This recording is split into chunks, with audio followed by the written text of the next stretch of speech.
غلطی پر پردہ تو صرف اللہ تعالیٰ کی ذات ڈالتی ہے، انسان کی ذات تو بس عیب اچھالنا جانتی ہے۔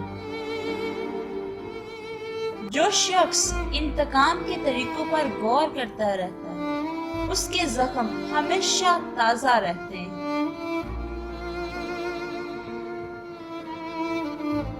اور پھر زندگی میں ایسے لوگ بھی ملتے ہیں جن کا ساتھ تھوڑی دیر کے لیے ہوتا ہے، لیکن ان کا دیا ہوا سہارا پوری زندگی کام آتا ہے۔ ہر شخص خواہ وہ چھوٹا ہو یا بڑا، اپنی زندگی میں کوئی نہ کوئی ایک ایسی حرکت ضرور کرتا ہے جس پر ساری زندگی نادم رہتا ہے۔ ہر دن کا بہترین سبق وہ ہے جو انسان اٹھتے بیٹھتے چلتے پھرتے اپنی شخصیت کے اندر ایک مثبت تبدیلی پیدا کرنے کے لیے حاصل کر لیتا ہے۔ اگر دنیا میں خوش رہنا ہے تو ایک بات جان لو، تمہارے رونے سے کسی کو کوئی فرق نہیں پڑتا۔ اگر زندگی عارضی ہے تو مشکلات بھی مستقل نہیں ہے۔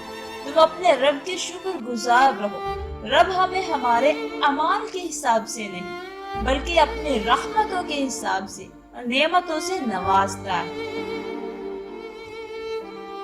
بہت کچھ سنجیدہ نہیں چل رہا ہوتا، تبھی تو بہت کچھ مذاق بن کر رہ جاتا ہے۔ کوشش بھی کریں، امید بھی رکھ، راستہ بھی چن، پھر اس کے بعد تھوڑا مقدر تلاش کریں۔ کوشش کریں اس بقرہ عید پر بکرے کے ساتھ اپنی انا بھی ذبح کریں جو ایسے ہی ہر بات پر میں کرتی رہتی ہے۔ مجھے افسوس نہیں کہ میں غریب ہوں، یہ شرم کی بات نہیں کہ آپ کے پاس تعلیم حاصل کرنے کے لیے پیسے نہ ہوں، آپ کے پاس اچھا کھانے اچھا پہننے کے لیے نہ ہو۔ شرم کی بات تو یہ ہے کہ آپ بد کردار، آپ لوگوں کو تکلیف پہنچاتے ہوں، آپ کو کسی کی عزت کرنا نہ آتا۔ قابل شرم چیزیں یہ ہیں، غربت کوئی قابل شرم چیز نہیں ہے۔